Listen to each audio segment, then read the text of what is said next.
years before that. I hit the jackpot with my mother-in-law and father-in-law. Zella was actually the only mom I ever knew. Bill and Zella took me and my sisters and their families in as we were their own. Things were different for the Tate girls when our mom died. Many friends and family were no longer a part of our lives. Phil and Zella never judged and accepted us with open arms. I got my love of flowers from Zella. She was a master gardener and taught me a lot. She could never sit down and enjoy. She always had to be doing something. She had a very hard life as a child, and it molded her into the strong, caring woman she was. When I got cancer at the age of 28, she quit her job to take care of me and my family. She forced me to eat when I couldn't. I couldn't stand the thought of food. I'd probably starved to death if it had not been for her.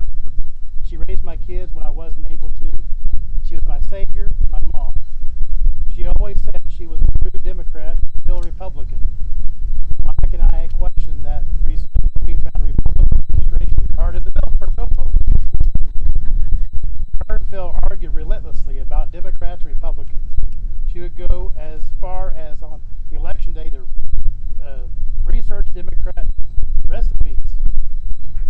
One year she made a Democrat cookie and Phil refused to eat it. One thing I do know, if she was alive today, she would be appalled at the Democrat Party.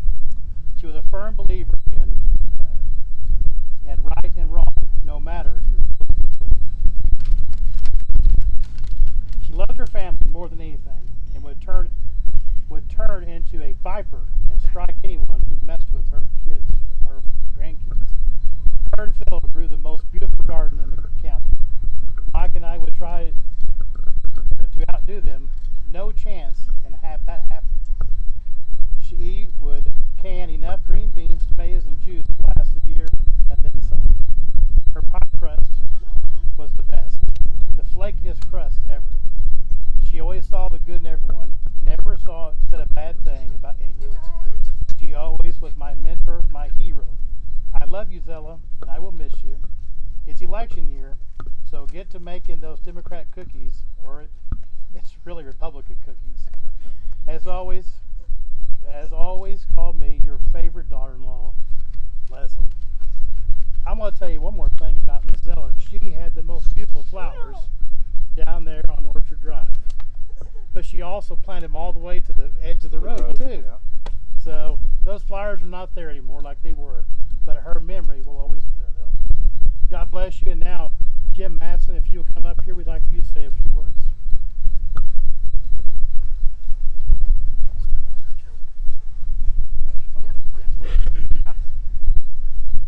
Good afternoon. Let's all think about the clock. Go to work. How many of you set the clock? Not anymore. You don't need to. Tell your brain 4 or 5 times, I want to wake up at 4 o'clock. You know you will, but you do where you want to. Okay, the green beans. I would call Miss Zella. I needed help.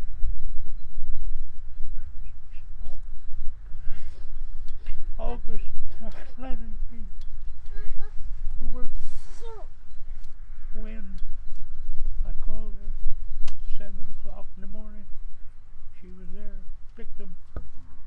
She said, what do I do with them? Take them home. She was a good friend. But when her and I picked green beans together, she'd pick 100, I'd pick 1. She was pretty fast. Yeah. But her and I had a lot of fun, and then the hickory nut story, she brought the ice cream buckets, little plastic guys. Once she brought them, I got a couple of wheelbarrows and a flat shovel. If you don't have a wheelbarrow and a flat shovel, I don't know how you do anything. Next time she come, I had them scooped up, a half in each one. I said, you move them, you sort them, then you can take them back and throw them on the burn pile, throw them on the ground. So that's what Zella and I did.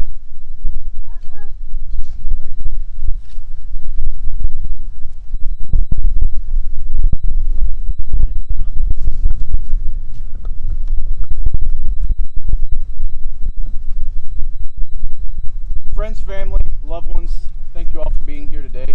Today is a day of celebration, not one of mourning. Today we celebrate the life of Zella Apple. Times like today, it's easy to forget where we came from, but Zella never forgot. She used that as a driving force to make her life better.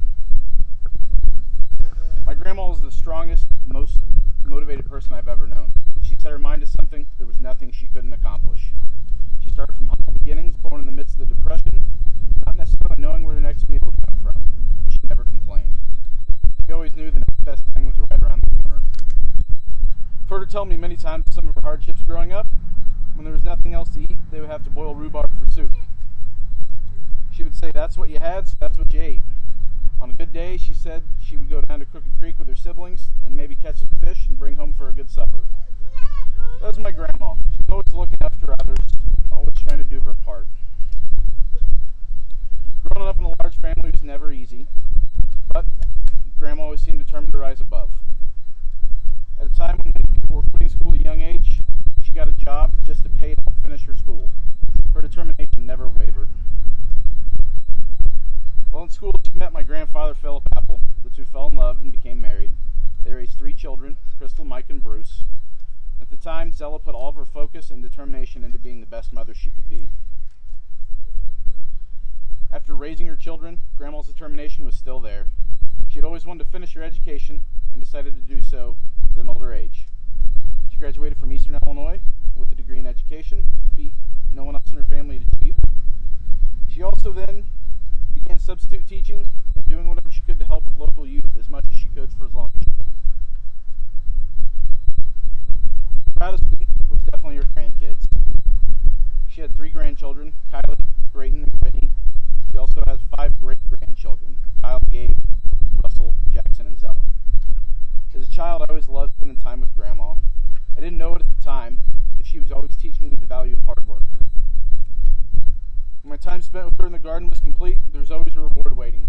Most of the time, it was a rock-hard piece of Bazooka Joe or anything she found laying around the house.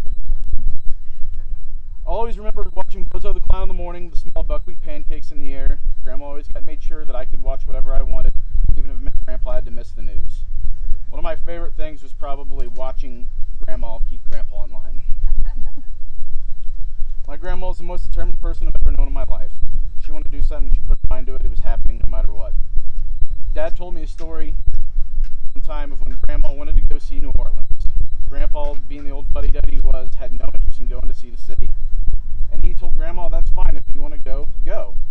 Grandma called Grandpa's bluff, and he obviously lost. Grandma got in the car, she drove down to New Orleans, stayed in the city for a little bit, and came back home. Grandpa never called her bluff again. You can never tell Grandma she couldn't do anything. It didn't matter if she was 35 or 75, she was doing it.